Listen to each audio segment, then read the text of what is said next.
Welcome back to Decouple. Today, I'm delighted to be joined by Isabelle Boemeke for her third appearance on the podcast. And what an occasion. Diablo Canyon has been won. I've talked to Isabelle several times in the past. One was, I think I like to take credit for like your first podcast appearance. Totally. All right, cool, nice. I won't take too much credit, but yeah. And then you were back to talk about Diablo Canyon. I think that was like a year and a bit ago. I'm trying to remember what the vibe was back then. I mean, it was pretty unsettled. Like this was still a fucking long shot, and here we are. I mean, I got to look up the actual date of that last podcast, but I mean, so much has changed in a very short time. So, Izzy, welcome back. I'm not going to waste time with a self intro. I just want to know how you're feeling. Well, thank you. I'm so happy to be back here for this reason because I remember when we talked about Diablo Canyon in our last episode, we were kind of placing bets. I don't remember if we actually placed a bet, but we were Okay. like, Diablo Canyon and Pickering are sister Right. plants, and we're both working on saving them, and let's see. So I'm super excited to be here for Diablo Canyon, and I'm feeling obviously just relieved and happy that we got to this point. It's not a done deal. I think we still have to be cautious and keep working on, making sure that everything goes right. The NRC still has to authorize the relicensing of the plant, and PG&E can make some mistakes. So I don't think we should be taking it for granted. But I'm so happy that we got to the point where we got it. It like you said, 2 years ago or however long. It felt impossible. I think that the odds of success back then were probably, I would say, 20%. Wow, And that now high. yeah, 20%. Okay, one in I five. mean, it's not I don't 20% know. because from my view. I think from Right. other people's perspective, it was even lower than that. It was Well, like you're. 0 or Yeah, I 10%. mean, I think you were treated by most people that you started to approach about Diablo Canyon as not delusional, but naive, perhaps. Like, tell us your reaction. I mean, you went around speaking to. And I guess you were kind of new to advocacy, to this bizarre role of being a nuclear advocate. I still like. We need to come up with a better word. But Yeah, you influencer is not that much better, but yes. influence has got a bit of class to it. Come on. So tell us about, I guess, that early experience. Again, I mean, just what a turnaround. But where were attitudes at, and when did you get involved? Was it a couple of years ago? Do you remember the This day? I actually found a video. I did a video about Diablo Canyon about 2 years ago. And I did a TikTok video kind of like jumping on a trend that was with a Black Eyed Peas song, um, saying me on my way to save Diablo Canyon, if even after everybody told me not to waste my time. And this was October 2020. So it's about 2 years ago. And I just remember in my journey, of getting to be a nuclear energy advocate slash influencer. I remember thinking that the most important thing was obviously ensuring that every single existing nuclear power plant in the United States kept operating. The ones that were being closed prematurely. And Diablo Canyon was obviously, it's such a symbol of nuclear power, I think, in the country. And I remember looking at it and thinking, why is this plant being shut down? And of course, the more you look into it, the less sense it makes. And I remember going around and asking big pro-nuclear organizations, what are we doing to save Diablo Canyon? And the responses were all the same. It was, it's, impossible. It's a done deal. There's no way we're going to be able to save it. It's too much work. Just like lots of people have died on that hill. Don't do it, basically, was the advice that I got. And I think what drove me wasn't just pure, um, you know, idealism and just like optimism. I think it was looking at the reality in California and seeing that we were in an energy crisis. 2020 is when we had blackouts.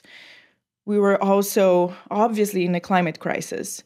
We were talking about electric vehicle mandates. We were talking about banning gas stoves in people's homes and electrifying electrifying homes. So I think looking at all this data and thinking, pretty sure if there was ever a time to reconsider this decision, this time is now, and just deciding to go for it. I mean, two threads there that I want to pick up on. I mean, one is again just how incredibly incomprehensible it is to be pissing away, these vital sort of like crown jewels of clean energy infrastructure. I mean, California, one of the crises is obviously their electrical system, as you're mentioning, the plan to move to EVs, and 3 days later we have a request from the grid operator, please don't charge your EVs. I mean, but the other one is this don't use your air conditioner. Right. The other one is this kind of incipient water crisis, which doesn't really show any signs of abating or turning around. I mean, it seems like it's a bit of a one-way street, that California is going to be increasingly water stressed. And again, you have this enormous piece of energy infrastructure. If we put it to use in terms of desalination, we could accomplish a lot. And anyway, it's like lying around there for us to use. And we talk so much in the nuclear community about the need to do new builds, and I mean it's so fucking hard. But again, I mean, I'm obviously preaching to the converted here. So maybe that's just the comment. But I want to get back to again, I've talked about this in the past, but sort of the psychological profile of people in this movement, because it is interesting. There's this dogged determinism, like having a thick skin. I just wanted to know if you had any, like, there's more to it than that. And I guess I'm interested in it because obviously I'm always hoping more people will kind of join the cause. And, as an influencer, maybe influencers, I think that's something that we can project, the optimism, the pro-humanism, like in the midst of a very daunting set of challenges. So riff off that, if you will, and, maybe paint the profile of the people that you look up to, what you aspire to be in terms of your messaging and your psychological profile, whatever. Well, I think a good way to kind of present the optimism and just show to people that things that seem impossible can be done is to just by telling the story. So after I reached out to all these big pro-nuclear organizations and heard the same responses basically over and over, I obviously wasn't satisfied. And again, it wasn't just like pure optimism. It was optimism plus looking at the facts and seeing how the world was changing and evolving. I ended up stumbling upon Paris Wines Ortiz, who you had on the podcast from Stand Up for Nuclear, on Twitter. I was just basically hitting up everybody in the pro-nuclear movement to ask, what are we doing, about Diablo Canyon, or trying to build a movement around that. And me and Paris had a talk. Then eventually me, Paris, and Mark Nelson had a talk. And we started this WhatsApp group. They added Heather Hoff as well, who had been fighting for the plant since 2016. Heather, as some of the listeners might know, actually works at the plant. She used to be anti-nuclear. When she started working at the plant, she changed her mind. It took her years, I think something like 6 years, to completely, go from being anti to being super pro now and advocating for it. And, Heather has been a huge inspiration, I think, to me and to everybody else of that just like resilience and optimism and never giving up. Even when everybody told her it was a lost cause, and even when she got in trouble at work, she got in trouble several times at work for advocating for Diablo Canyon. So meeting with them, this was like COVID, so we were all at home, and I think that helped as well because we had extra time, and we would have weekly meetings and just brainstorm. Okay, what can we do this week? What's next here? Then obviously you have in 2021, at the end of 2021, we have a Stanford MIT study that comes out basically highlighting all of the benefits of keeping Diablo Canyon open, for 10 years. Sorry? How did that study, you make it sound like that study just appeared out of, fresh air. Like how did that come about? I have a feeling there's a backstory. So that didn't come about from our side. That came about from a professor, Jacopo Bongiorno from MIT. I think he was the one who, shout outs. I think he's the one who was behind, the getting that study started, or he was a part of it. I'm not sure entirely, but that didn't come from us. That was an independent study. and it came out end of last year. But I think it is safe to say that that study would not have happened had they not noticed that there was a shift in public perception in California. And I think that a part of that shift in public perception came from our efforts. It came from, the tabling that we did, and the little efforts we were doing, and the social media usage, all of those things. So this study comes out at the end of 2021, and it basically highlights what everybody knows, which is shutting down this plant makes no sense. Even extending it by 10 years, which is not that long, would help reduce carbon emissions, would help reduce blackouts, and it would actually save the state $2.6 billion in power system costs. That's in 10 years. And then if you keep it open for 20 years, then, all of those benefits compound. So that study coming out, I think, just legitimized the efforts that we were doing. We knew that was the case, but having that confirmed by two of the most, respected and powerful educational institutions in the country was crucial to the efforts. Yeah. And that study got a lot of attention as well. It's funny, in terms of kind of the blueprints of the movement. Like you mentioned this WhatsApp group, and it sounds like a trivial detail, but like I use WhatsApp and I'm, connected, and I'm not trying to do I know like evil Facebook owns it, everything else. I'm not trying to do some kind of an infomercial, but it has been like absolutely transformative in terms of connecting this. I'm not sure if Comic-Con is the right word, but like this, we're like a fringe group of individuals all over the world with a weird set of passions and beliefs. And we can feel a little more normal because we're linked up and we're in frequent contact, and we're sending messages and voice memos and stuff.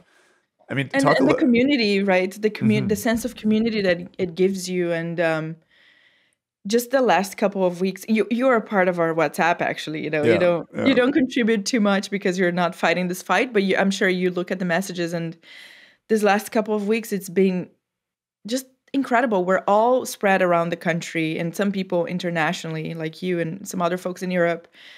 And we're going through this hearings, and we're texting each other, and we're just like creating this strong sense of community. And that has been also one of the biggest lessons in the last 2 years. It's how important it is for individuals who believe in something to speak up and to do the boring, annoying things of calling your representatives, of calling in when there's a virtual town hall to address a certain issue.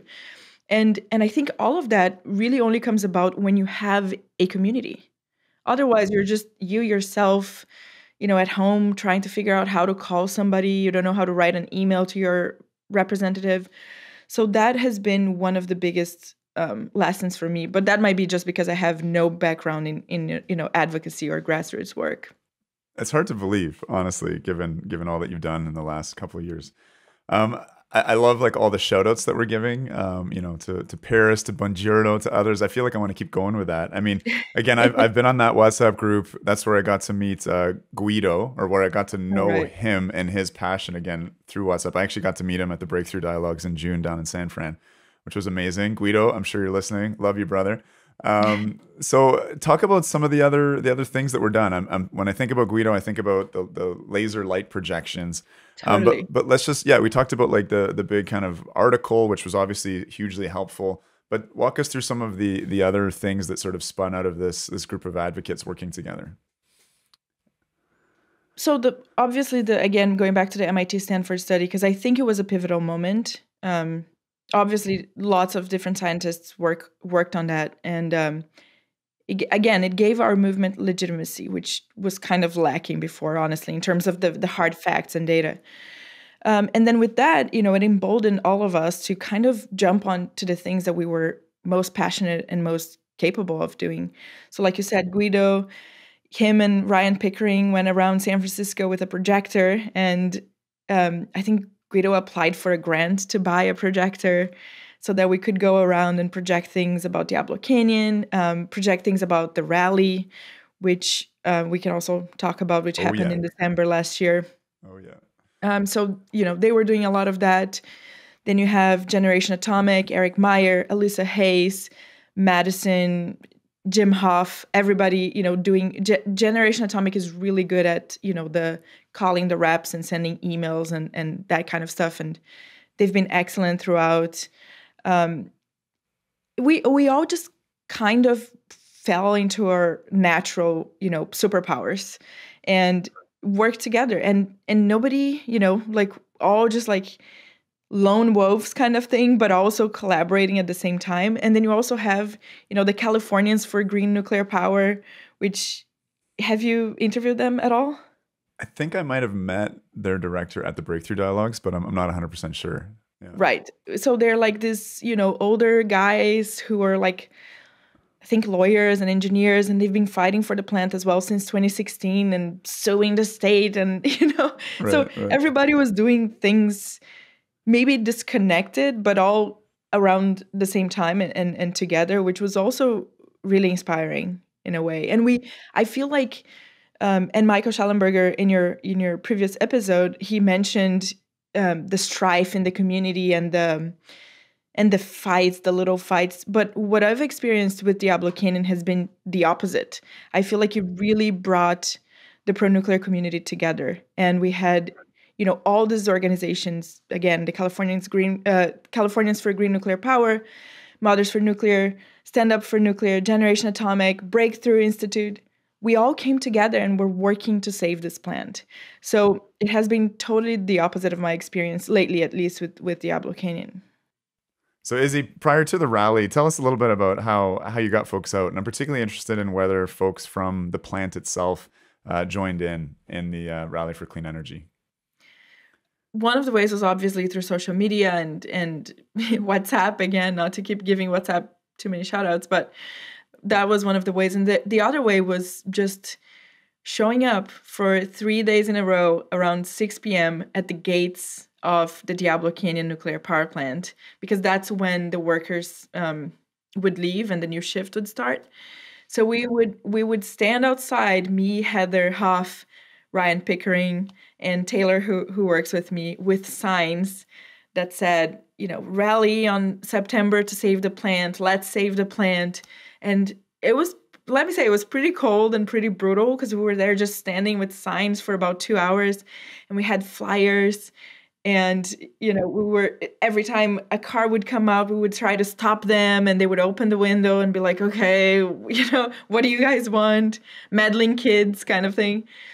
And we would talk to them and give them the flyer and tell them about the rally. And I think, I would say 80% of them were just like, yeah, sure. I could see the look in their face of just thinking that we were this, like idealistic, dumb kids that were just wasting our time because this was, again, a done deal. But there was a small percentage of them who were cheering us on and thanking us. And some of them showed up. It wasn't a huge amount of people, but that was, that was one of the most, I think, inspiring parts of the whole effort. And again, goes back to that theme of showing up, of doing the boring, annoying things, and getting the people to come from, the online sphere to the real world. Right. No, I think that's so important. Reaching out to the people that work in these plants and showing some appreciation and love, right? Yes, that too. Right. The human side of nuclear is so vital and important. And it's funny, we're joking about these different platforms with which we reach people. I've made a real pivot to LinkedIn because that's where a lot of folks who work within this sector are. I have a lot of connections now with authorized nuclear operators, for instance, but many others, and it's I think they're very heartened by seeing the kind of spice that we bring to this debate. So I love that story. So Izzy, tell us a little more about the rally. Like what was actually I remember something from the rally. You guys had this huge blimp. I remember a bunch of women carrying this blimp around. Fill us in on the backstory. So the blimp was, I don't know why. I think I originally wanted to make a big ball, basically, that would illustrate a ton of CO2, right? So that people could visualize what a ton of CO2 looked like, and then the fact that 7.2 million of those would be entering the atmosphere every single year if the plant was shut down. Because I think, it's just so abstract to think of CO2. And I reached out to a bunch of companies, and they came back with the quotes, and they were like $1,000, or some of them were like $10,000 for a ball. Balloon. I was like, okay, I'm not, I'm not going to spend as much money. So then I ended up deciding on this blimp, which is existing on Etsy or something like that. And, I could print on it and I would ship it to my house and the whole thing for a lot cheaper. And so I decided to end up using the blimp and printed with, this blimp represents a ton of CO2, 7.2 million of these would be released into the atmosphere and so on. And, this was a public event in a public space. So getting the blimp out there was a whole thing on its own because it needed to be filled with helium. But, this was in San Luis Obispo. I don't live in San Luis Obispo. This building where we did the rally was downtown, so there wasn't really a place for us to fill the blimp with helium. So it was a whole thing, just like getting the blimp filled. And then I realized that I couldn't just carry it by myself because it's pretty heavy. It was like a 33 feet long blimp. 33 feet long. Yes. Jesus. It's like a small whale. And so and this was like happening all, by the way, unfolding in real time, right? As we're setting up the tables and putting the things out there and so on. I'm like, okay, what do I do with the blimp? And so I realized there was an opportunity to have an entrance with all women voices again, carrying the blimp and chanting together and walking through the streets. And this was like the main street in San Luis Obispo, in that area at least. So we finally figured out a way to fill the blimp, and we started walking. I think it was like 3 or 4 blocks, and it was a very powerful moment of all these women chanting. I was leading with what's the name of that thing? A megaphone. A megaphone. I was leading with a megaphone, and we kept saying things like "Save the plants, save the planet." We're on a mission to stop all emissions, and some other chants. And that's how we made the entrance into the rally. People were all waiting there. There was TV and so on. And then we started the speeches. So it was a very dramatic entrance. And the blimp, I think, had a very powerful visual presence. Yeah, I mean, it reminds me of the polar bear suits. I mean, it's such a kind of friendly way to interact with people. You have kids coming up and taking photos and stuff. No, that's a great story. And I mean, we've like, I'm sure more names are going to come up, but I do want to really acknowledge your role. I mean, you produce some really, really powerful content. You're an influencer. You brought on board other influencers. I'm not sure, it's hard to weigh the importance of, every little action that occurred. Yeah, totally. You organized I think the biggest pro-nuclear advocacy rally in the US. The US, yeah. Yeah. And I know that I don't want to sort of like do celebrity gossip or whatever, but like Grimes has come out, is quite pro-nuclear and really celebrating you and supporting you. Elon's been saying stuff. So again, I don't want to like tread on waters of your personal relationships and things like that, but I do think that's an important factor. And I don't know, for sure. I don't know how much you can talk. Like Grimes, can you say much about Grimes or like other people that like other influencers that I think them coming over to nuclear has a lot to do with your content creation and your personality? Yeah, for sure. So Grimes is a great friend of mine. She's one of my closest friends, and she, of course, we've talked about nuclear power. She knows what she knows what I do, and she's. What do you like at parties, Izzy? Do you talk about nuclear parties? Actually, yes. I'm that annoying person who's just like, well, we shouldn't be shutting down the Diablo Canyon. We're like, shut up. Okay, we know that nuclear is good. I kind of have become, and I feel like you might have as well, I've become that person who always talks about nuclear power. Yeah. Well, it's just that you feel the need to spread the word. I'm trying to be better. I'm trying to talk about other things. But of course she knows, what I do. And I think Grimes is a good example of an artist, a big celebrity who can do that kind of thing of coming out pro-nuclear and coming out in support of something like Diablo Canyon, because she's so unique and she's so herself, and she doesn't care about being controversial. She cares about the things that she believes in. So her wanting to do that video back in at the end of 2021, and for those who haven't seen it, maybe you can link or something, but she did a video basically saying that California should keep Diablo Canyon open, which was a part of this, this rally slash effort to show that public sentiment was shifting. And same with Elon. He's been my friend for a long time as well, and he obviously knows that nuclear is good, and that we at least should not be shutting down existing plants. So I think it does. I mean, it does seem like that's been a little bit of a change of heart or messaging. Certainly, he's been much more vocal recently. I'm not sure what his opinions are dating way back. That's a decision of his. I don't know how much of it was me just being annoying, but of course, I think that has a huge impact, and it's something that really starts changing public perception.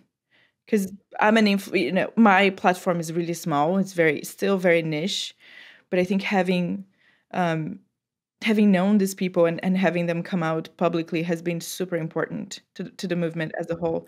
And I feel like culturally, at least in the Twitter sphere, which I don't know how representative it is of the real world, it seems to be that most people are pro-nuclear at this point, at least. Yeah. Do you have the same feeling? It's so hard, right? Because the way social media works, you end up, it's an echo chamber, right? In terms of what the algorithm feeds you. But it certainly feels like the anti-nuclear voices are becoming much more marginal, much more boomer, or I mean, even older. I've occasionally attended like a fly on the wall, some anti-nuclear meetings, and I'm just shocked at how few young people there are there. The ideas are really old and tired, and I don't think they're super appealing these days. I wanted to build off a little bit, about the theories of change regarding influencers, and also giving respect to the trailblazers, the path blazers, right? Who made, coming out as pro-nuclear a less risky thing to do, like on a societal level, on a social level, and folks like Mark Linus, he's been a huge influence of mine in starting the podcast. Even someone who was a dedicated anti-GMO campaigner. That was his main issue. He was anti-nuclear as well, but who changed his mind, paid a terrible cost, it sounds like. And I'm not personal friends with him, but the sense I get is that I think his best man was, or maybe he was the best man, and one of his best friends, and many of his relationships I think got blown up because he was such a prominent activist in the sort of anti-GMO movement. And other people have paid a price, and I feel grateful for what they've done in that. There's not as big of a price to pay anymore. It's more socially accepted. And in terms of this kind of influencer theory of change, I mean, I'm a medical doctor. I practice evidence-based medicine. It involves looking at really a critical appraisal of the medical literature. What's the method? Study says X is just, it's the bane of our existence, right? Because it's all about how that study was designed, how the biases were controlled. Probably studied in mice. Yeah, hint, for sure. And so, and it's a lot of work, and I think we kind of expect that in some naive way that this is how the general public makes decisions. And of course, so much of what we bring to the table, our opinions on things that we're not that informed about, just comes out of our social clique, our tribe.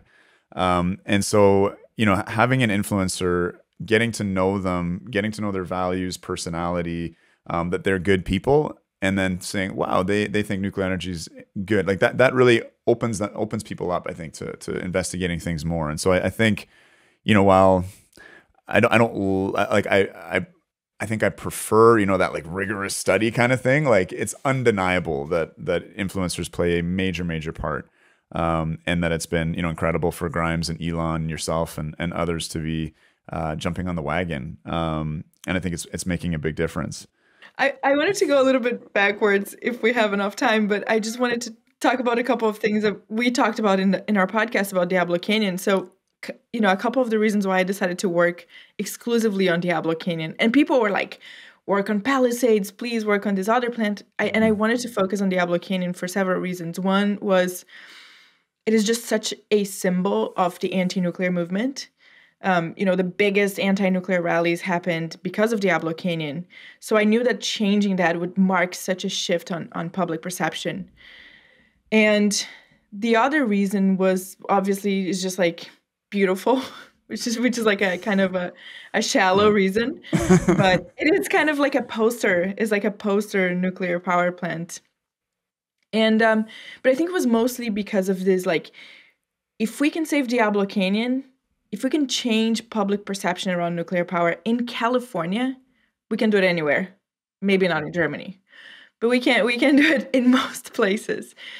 And a part of that was making this rally, was showing to people that enough people cared about saving this plant, that they showed up to San Luis Obispo, which is, kind of a small town in like Central California, to voice their support. And so when the Stanford MIT study came out, I thought the time was perfect to organize a rally, because now we have the data on our side, and we can talk about it in the rally. And we started organizing, as you said, the Save Clean Energy rally in San Luis Obispo. And it was a lot of work, let me tell you. Just trying to, galvanize people and get everybody to agree to show up. First of all, just showing up in San Luis Obispo, but then also people flew in from other places in the country, which is probably not very environmentally friendly, but that's how excited they were about being there. They came from New York, which is like 5 hours away, to be there and show support. And in that rally, we had only female speakers. It was myself, it was Elisa Hayes from Generation Atomic, who is a Filipino advocate. She's a fusion researcher.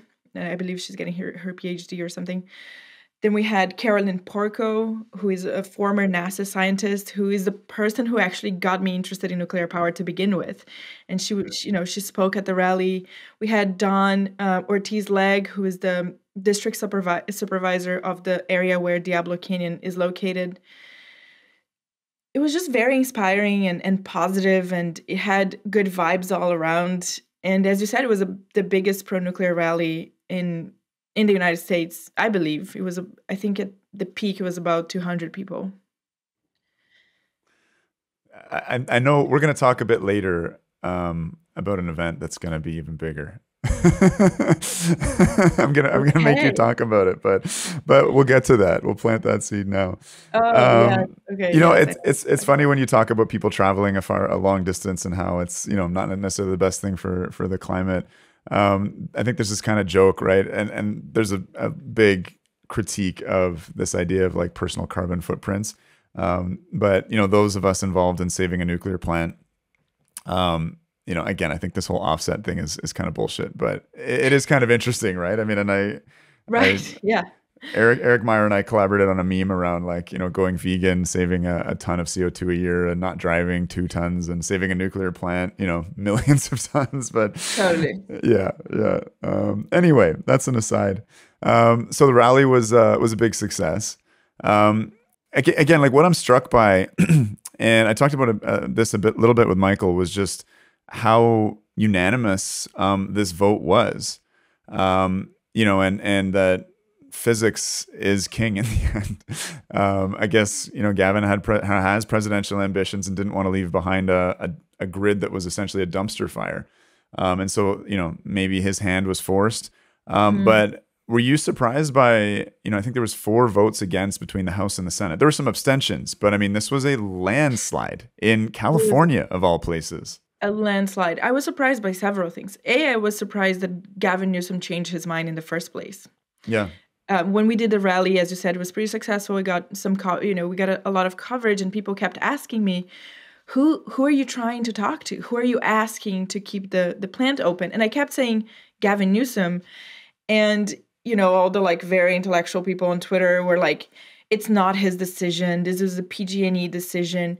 When PG&E kept saying very clearly, we are following the state's orders. The state has made it very clear that they don't want any more nuclear power. They don't want Diablo Canyon open. We're following state order. They didn't say in those exact words, but that was the implication.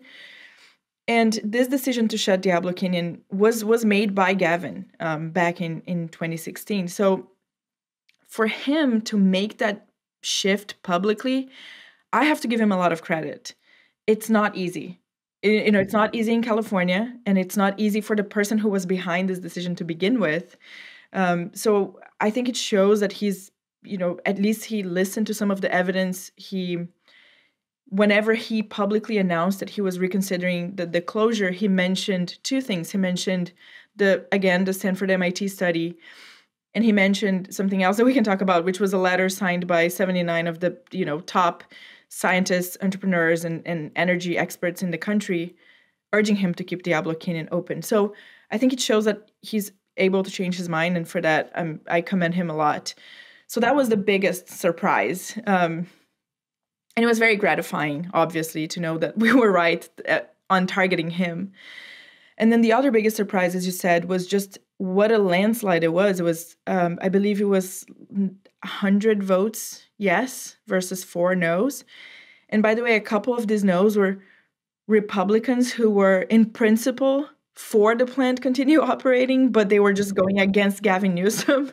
So it was a very confusing position. Right. Again, talking about community building, we were watching it on a Zoom call with lots of people who were involved in the movement, and we were just confused by some of the votes. But yes, it was a landslide, and it's just very gratifying all around. And I think, to your point, some of it is politicians perhaps can change their mind and show true leadership, but it's the very real fear of blackouts that I think it unfortunately has come down to that. Climate change is still a bit of a caviar issue. You worry about it when everything else is okay, but energy is, we need energy for everything, and people don't like it when they are restricted from using it or when they have blackouts. Have you been following at all how the anti-nuclear people were because they have a lot more years in the game of advocacy and activism. Totally. And so I pay attention to what they do. I look at the tools that they're using, the petitions they might use, the open letters they might write. And so I'm curious, what their activism looked like in the build-up to this vote. I think in the past we've talked about how if Diablo went, your take at that time was that California might be headed towards a full-on nuclear ban if they had no plant there. But yeah, let's just talk about the other side a little bit, and what their actions were like. What was the battle like prior to the vote? I don't know what I was expecting, honestly. I was expecting that they would be very upset, obviously. There are organizations in California that were created with the sole purpose of shutting down Diablo Canyon. And so, of course, this has been their life's mission. I think their bread and butter is the stuff I mentioned before, which is the boring call into the town hall, right? There was this town hall hearing for, I believe it was assembly members or something, where basically the governor's office made their case for why they thought Diablo Canyon had to remain open. And they opened it for comments at the end. And thank God for that WhatsApp group, because we were able to mobilize a lot of people who called in to give their testimony. But the first half hour of public comments was basically just like old school anti-nuclear, the whole thing that we know, the waste and this one woman even started her testimony talking about Hiroshima and Nagasaki, which shows you where the fear is coming from, right? It's still the bombs.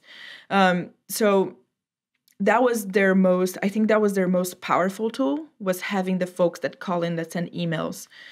But other than that, I don't think they were that powerful, to be honest.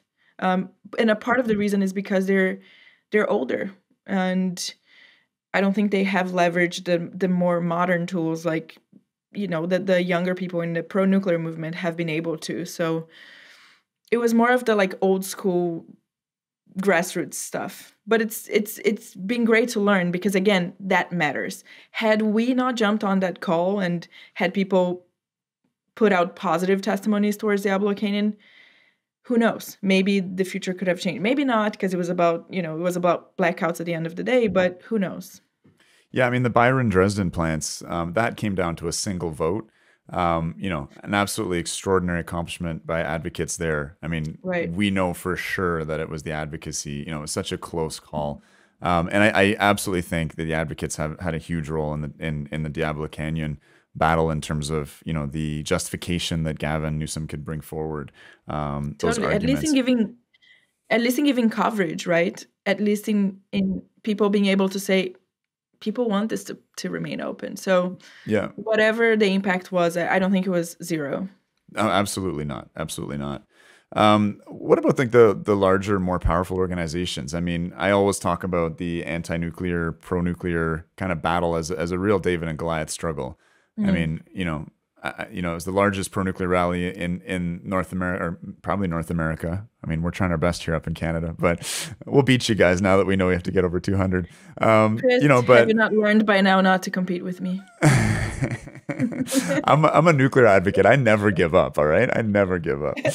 Okay, I'm losing my train of thought here, but yeah, I mean, in terms of what we're up against, these larger organizations, the NRDC, which so happily was dancing on the grave of Indian Point, they were active in trying to get Diablo shut down.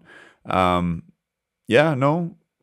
Yes, even now. I mean, Raf Kavana, who works at the NRDC, spoke in one of these hearings, and his argument was, I don't even understand what their argument is, honestly. It doesn't make sense. It's a bunch of, let's just invest more in renewables and energy efficiency. And it's like, that's not the point. Nobody's saying stop investing in those things. We're saying keep Diablo Canyon open and, build solar panels. But every single solar panel that you're installing should go towards replacing fossil fuels.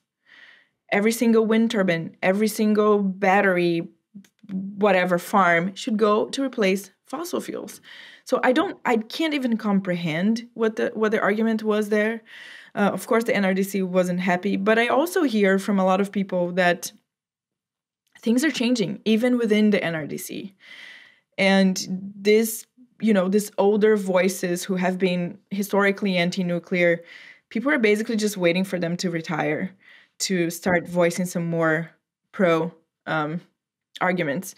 So again, I think that the shift in public consciousness, which is something that's so untangible and so hard to measure, I think is what catalyzes all of it. So I don't know what they're doing behind closed doors. I don't know if they have some, master plan that we're not aware of.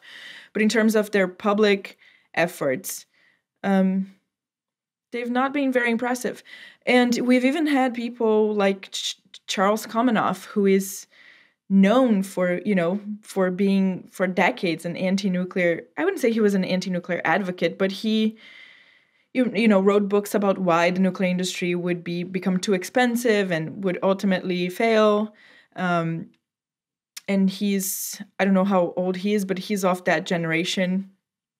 And he wrote a piece about why we should keep Diablo Canyon open and why actually we should keep Indian Point open and all these other nuclear power plants, recognizing that when they shut down, they're replaced by fossil fuel. So even within that, that whole anti-nuclear movement and that age range, there's already a shift. So it's super encouraging. For sure. I'm just thinking, what a poor return on investment the donors to the NRDC are getting for anti-nuclear activism. Because I mean, these are organizations managing, annual budgets of hundreds of millions of dollars. Totally. And when I think again about, what us quote unquote nuclear shills are able to bring to the table, it's such a tiny fraction of that. And yet, it's the kind of passion, I think, and commitment that we all have that's driving it forward. Yeah. Izzy, you said that the battle's not completely over. I wanted to talk maybe just a little bit about other things that might need to be cleared. One of the justifications, like there's always these interesting ways in which anti-nuclear folks are able to make it hard for nuclear power to continue. And I think one of them had to do with, thermal pollution of the Pacific Ocean, marine life concerns, things that are really weaponized against nuclear, and suspiciously kind of silent about all the natural gas plants along the coast that were getting their license extended, or even the wildlife impacts of renewables. Can you talk? You said this isn't totally a done deal.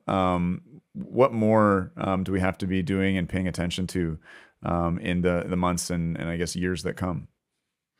I'm not sure that it comes down to advocacy as much as PG&E ensuring that they have everything ready to get their relicense, and the NRC giving them the license, and all of those things. But as I said, my biggest learning with this whole experience is how we need to show up, how we have to be better at getting people together and making the boring calls and writing the emails and just showing up. Even the people who showed up to the rally, again, it would not have been the biggest pro-nuclear rally if people had not made the effort to be there. And I think we have to move the pro-nuclear movement from online Twitter meme sphere, which is very powerful, I think, in like changing people's minds, to now real world, action.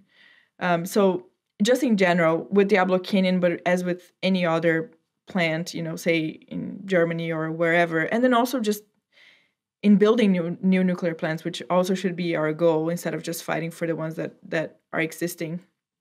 So that has been, I think that's something that we all should keep, an eye on, and then keep fighting for.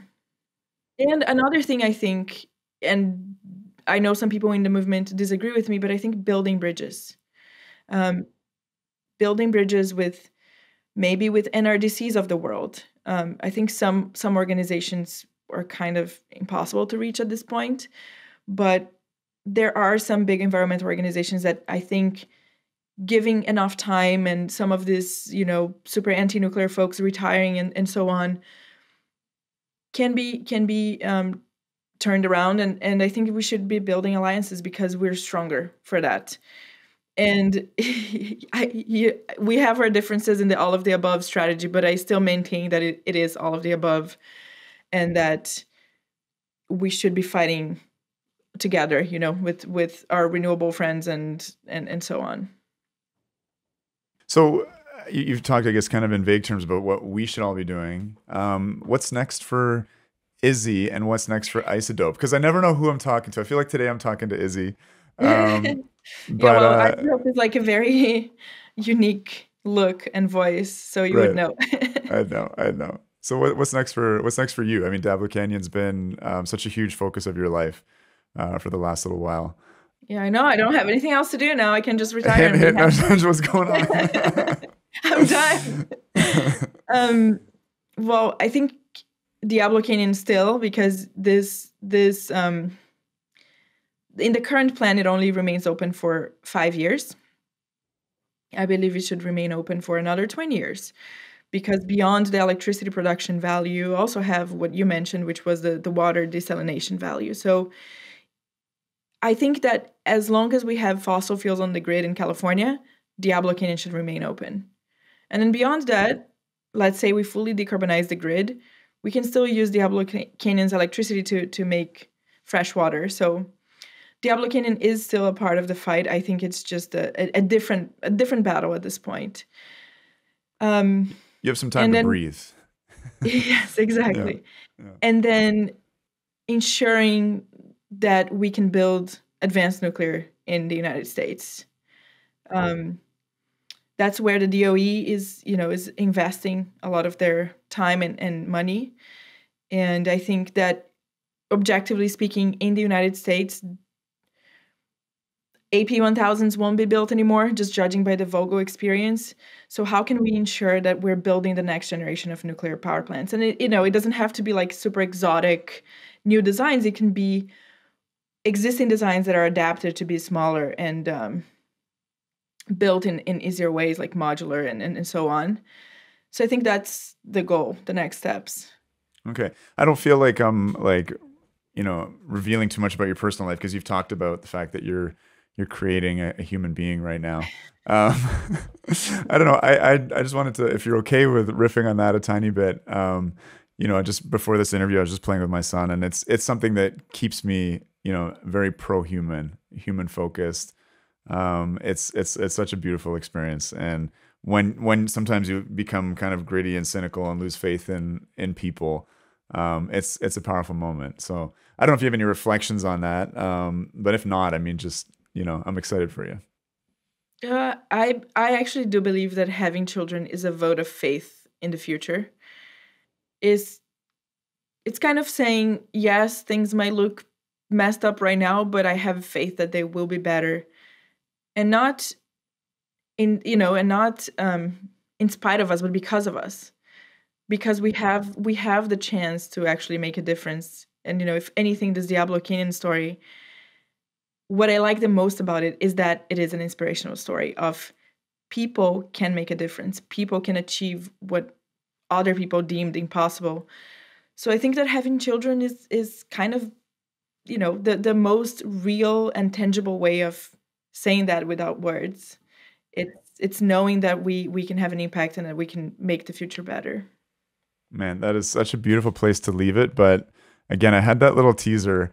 Um, so we were chatting before, and again, I like to sort of have breaking news on Decouple, and maybe this isn't the right time or place to do it, but we're talking about this biggest nuclear rally in the U.S., or I'll give it to you, in North America. But you were talking a little bit about a really cool idea about a potential gathering that could come together, which is a riff off of an anti-nuclear gathering. Can you say Yeah. anything about it? I don't want to give too much away Okay. because I want it to be a surprise, but let's just say that we all agree that the No Nukes concerts back in the 70s, I believe, had a Yeah. huge impact on the cultural, the public sentiment around nuclear power. So what would a Yes Nukes concert look like, and what would the impact of that be? We shall see. Let's leave it there, Izzy. Um, Amazing having you on. Great catching up. I think it's great timing. This Diablo Canyon victory, like I said, gives you some breathing room. You're gonna need it in about a month, Totally. and in the hereafter there. But yeah, just wonderful touching bases with you. Thanks for doing what you've done for Diablo. It's certainly really inspiring, I think, for activists around the world. Very real struggles going on right now in Europe, particularly in Germany.